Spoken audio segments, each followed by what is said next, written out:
برطانیہ میں Mrs Monica نام کی ایک صاحبہ حال ہی میں مجسٹریٹ مقرر ہوئی ہیں۔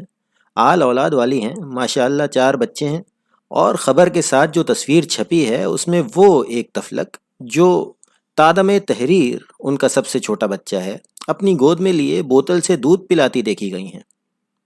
یہاں تک تو اس خبر میں کوئی خاص بات نہیں، لیکن مسز مونیکا کے متعلق آگے چل کر بتایا گیا ہے کہ وہ مقدمات سننے کے دوران اپنے گود کے بچے کے پوتڑے اور دوسرے کپڑے بھی دھویا کریں گی۔ اس کے علاوہ ان کا فرمانا ہے کہ میں اپنے دوسرے بچوں کے لیے کھانا بھی عدالت میں ہی پکایا کروں گی۔ خاتون مجسٹریٹ ہیں، ہمارے ہاں بھی ہیں، لیکن ہمارے ہاں یہ آزادی کہاں؟ کھانا پکانا اور پوتڑے دھونا تو ایک طرف ہماری عدالتوں میں سر ہوتے سے چھالیاں کاٹنے اور سل پر مسالہ پیسنے تک کی اجازت نہیں، حتیٰ کہ بچوں کو بھی گھر پر چھوڑ کر آنا پڑتا ہے۔ بہرحال اب جو برطانیہ میں اتنی مراعات ملی ہیں تو ہم جو ہر معاملے میں مہذب ملکوں کی تقلید کرتے ہیں، امید کر سکتے ہیں کہ ہمارے ہاں بھی عدالتوں کے قواعد و ضوابط کو نرم کر دیا جائے گا، تاکہ خاتون مجسٹریٹیں دل جمعی سے مقدمہ بھی سنتی رہیں اور گھر کے دھندے بھی بھگتاتی رہیں۔ پھر یہ نہیں ہوگا کہ بظاہر مقدمہ سن رہی ہیں لیکن دھیان گھر میں لگا کہ کب مقدمہ ختم ہو، کب جا کر آٹا گوندھیں اور بچوں کے کپڑے دھوئیں۔ یہ وقت ابھی کچھ دور نظر آتا ہے، لیکن چشم تصور سے بھی دیکھا جا سکتا ہے، بلکہ ہم دکھاتے ہیں، آئیے دیکھیے۔ ایک طرف فائلوں کا ڈھیر ہے اور دوسری طرف ایک چولہا جس پر دیگچی چڑھی ہے۔ یہ آلو گوشت کی اشتہا انگیز خوشبو وہیں سے آ رہی ہے۔ ایک نظر ادھر ملزم پر بھی ڈالیے، بیٹھا زار و قطار رو رہا ہے، اس لیے نہیں کہ اپنے کیے پر پشیمان ہے، بلکہ مجسٹریٹ صاحبہ نے حکم دیا ہے کہ جب تک خالی بیٹھے ہو کچھ پیاز ہی قدر دو۔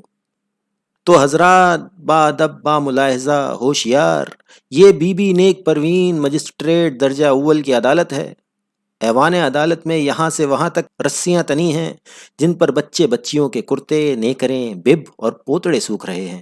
کوئی کپڑا ٹھیک سے نہیں نچوڑا جا سکا تو اس سے پانی کے قطرے بھی ٹپک رہے ہیں۔ لہٰذا مدعی اور مدعا علیہ دونوں فریقوں کے آدمی سمٹے سمٹائے بیٹھے ہیں، خصوصاً وہ جو نمازی ہیں۔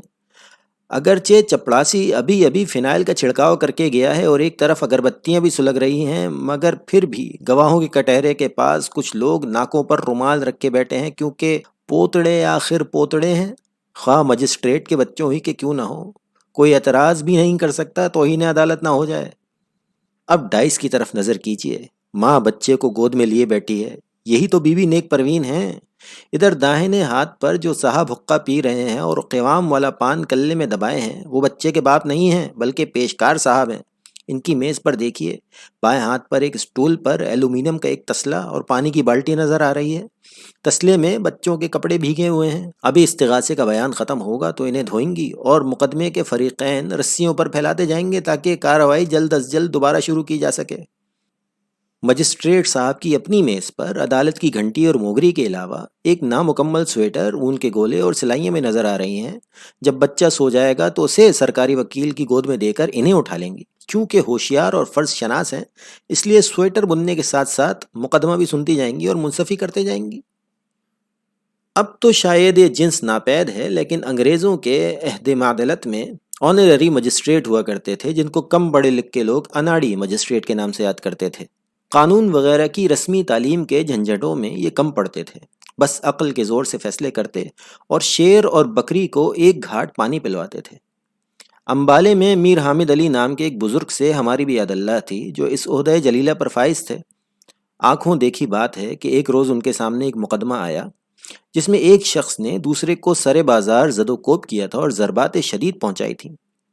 ملزم سے پوچھا گیا تو اس نے اقبال جرم سے انکار کر دیا۔ میر صاحب کو بہت طیش آیا، بولے نابکار، ایک تو مارتا ہے پھر جھوٹ بولتا ہے۔ جس وقت ارتکاب جرم ہو رہا تھا عدالت خود وہاں کھڑی سبزی خرید رہی تھی۔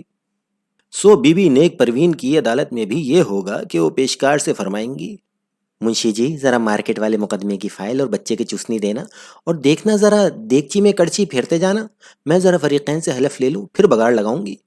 بحث زور و شور سے جاری ہوگی کہ یکایک صدر عدالت سے اعلان ہوگا، صاحبان، کارروائی 5 منٹ کے لیے ملتوی، عدالت کی بیبی نے چھی کر دی ہے، عدالت اس کے اور اپنے کپڑے بدل کر ابھی آتی ہے۔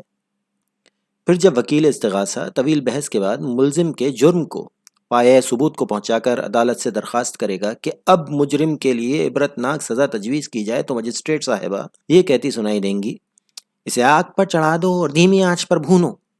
ملزم کانپنے لگتا ہے اور ہاتھ جوڑ کر کہتا ہے حضور اتنی سخت سزا نہ دیجیے، میں بھی بال بچے والا ہوں۔ اس پر عدالت ماب ڈانٹتی ہیں چپ رہو جی، تم سے نہیں کہہ رہی، پیشکار سے کہہ رہی ہوں۔ ہاں منشی جی، اب قیمے کی ہنڈیاں آگ پر چڑھا دیجیے نا۔ اچھا تو وکیل صاحب آپ کیا فرما رہے تھے؟ میرا دھیان ادھر تھا، ذرا یہ گرائپ واٹر کی بوتل تھما دیجیے اور اپنے دلائل ذرا دہرا دیجیے پلیز۔ عدالت ختم ہوئی تو بی بی نیک پروین نے برقع سنبھالا اور چل دی۔